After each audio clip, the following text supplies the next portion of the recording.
Ibyakozwe n'intumwa igice cya 20. Imidugararo imaze gushira, Pawulo atumira abigishwa arabahugura. Abasezeraho avayo ajya Makedoniya. Anyura muri ibyo bihugu abahuguza amagambo menshi, ajya i Bugiriki. Amarayo amezi 3. Maze abayuda bajya inama yo kumutera yenda gutsura ngo yambuke ajye i Siriya. Nicyo cyatumye agambirira kujyayo anyuze i Makedoniya.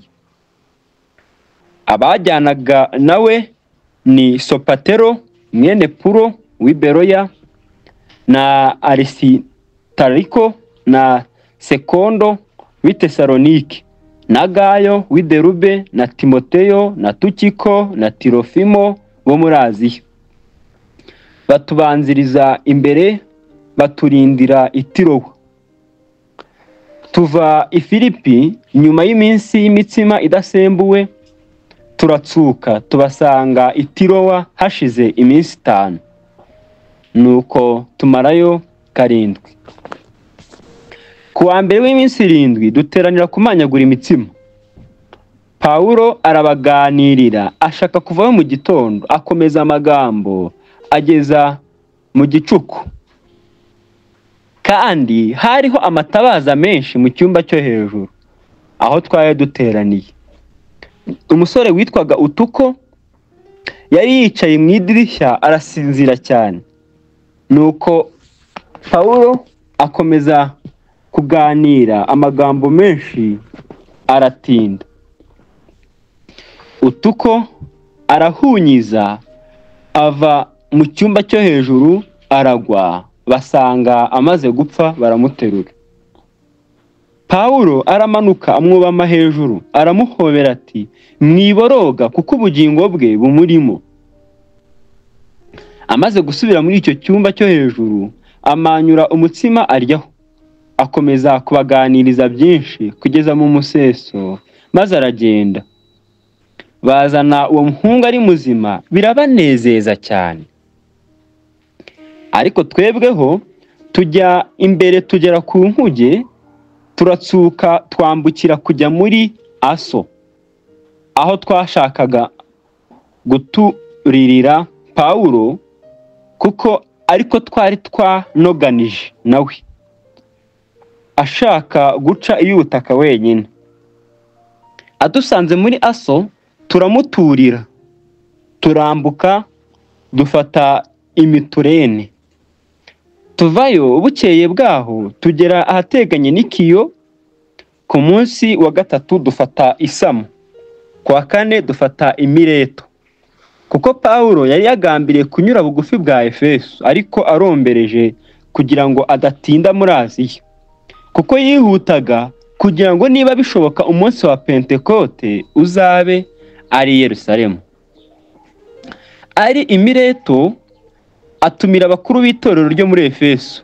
Bamaze kuza arababwira ati, ubwanyu muzi ko nabanaga namwe iteka ryose, uhereye umunsi natangiriye kujya muri Asiya nkorera umwami, nicisha bugufi cyane kandi ndira nterwa ibingerageza n'inama z'abayuda, kandi muzi yuko ari nta jambo ribafitiye akamaro nikenze kubabwira cyangwa kubagishiriza imbere ya rubanda no mu ngo zanyu rumwe rumwe.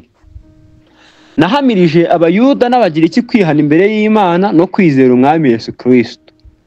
None dore ngiye i Yerusalemu mboshywe mu mutima, ibizambaho ngezeyo simbizi, keretse yuko umwuka wera ampamiriza mu midugudu yose yuko ingoyi n'imibabaro bintegerejeyo.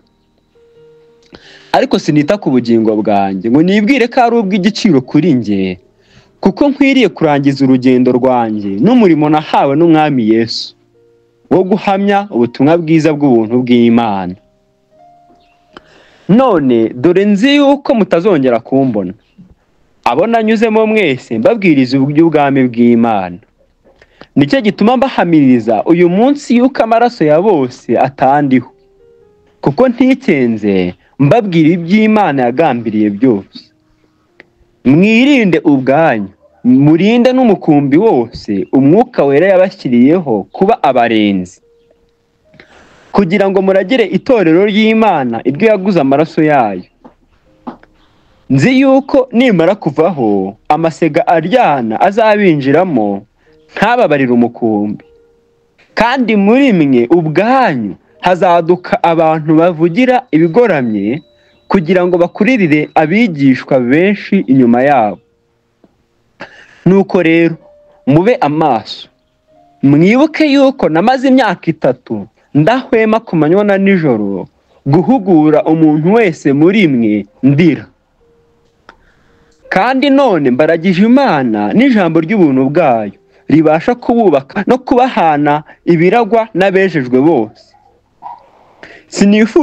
Sinifuje ikintu cy'umuntu wese, ari ifeza cyangwa izahabu cyangwa imyenda. Ubwanyu muzi yuko aya maboko yanjye ariyo yankenuraga ibyo nkennye n'abo twari kumwe. Nababereye icyitegererezo muri byose, yuko ariko namwe mukwiriye gukora imirimo ngo mubone uko mufasha abadakomeye, no kwibuka amagambo umwami Yesu yavuze ati, gutanga guhesha umugisha kuruta guhabwa. Amaze kuvuga atyo arapfukama asengana nabo bose bararira cyane. Pawulo bamugwa mu ijosi baramusoma cyane cyane, bababajwe n'ijambo yababwiye yuko batazongera kumubona. Nuko baramuherekeza bamugeza ku nkuge.